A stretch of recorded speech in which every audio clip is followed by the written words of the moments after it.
De grâce, par pitié, s'il vous plaît, je vous en prie, j'utilise tous les synonymes possibles.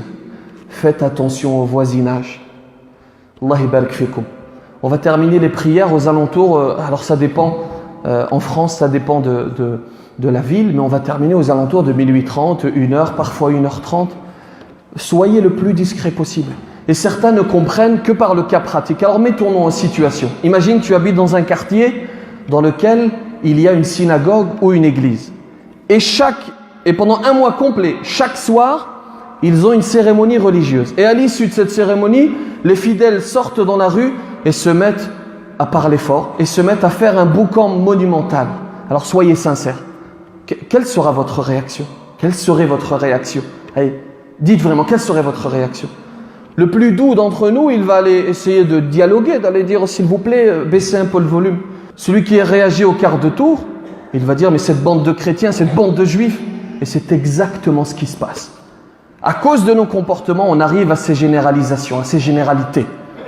Et n'oubliez pas que l'islam vit au travers de nos actes. N'oubliez pas que nous sommes les porte-étendards de notre religion.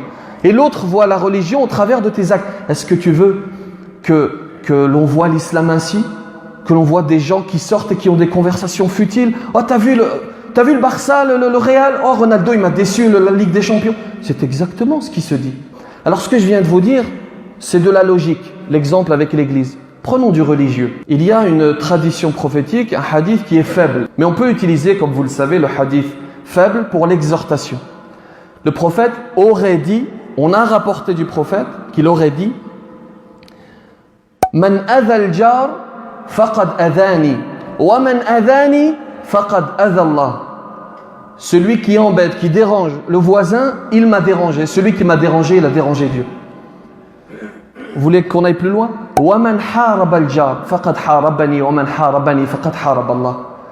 Et celui qui combat le voisin, il m'a combattu. Celui qui m'a combattu, il a combattu le divin. Vous voulez de l'authentique? Rapporté par Muslim. La yadkhulul jannata man la ya'manu jaruhu bawa'iqah. Écoutez bien. La yadkhulul jannata man la ya'manu jaruhu bawa'iqah.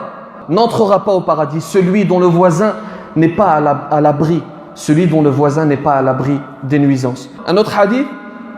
Ma zala Jibril yusini bil jar hatta dhanantu annahu sayuwarrithuh.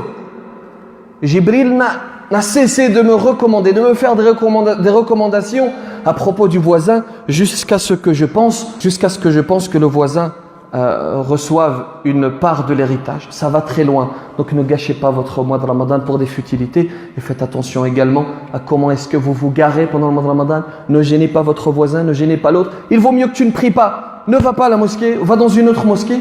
Il vaut mieux que tu ne pries pas que tu gênes ton voisinage. Car tu rentres en contradiction, c'est extraordinaire ce qui se passe.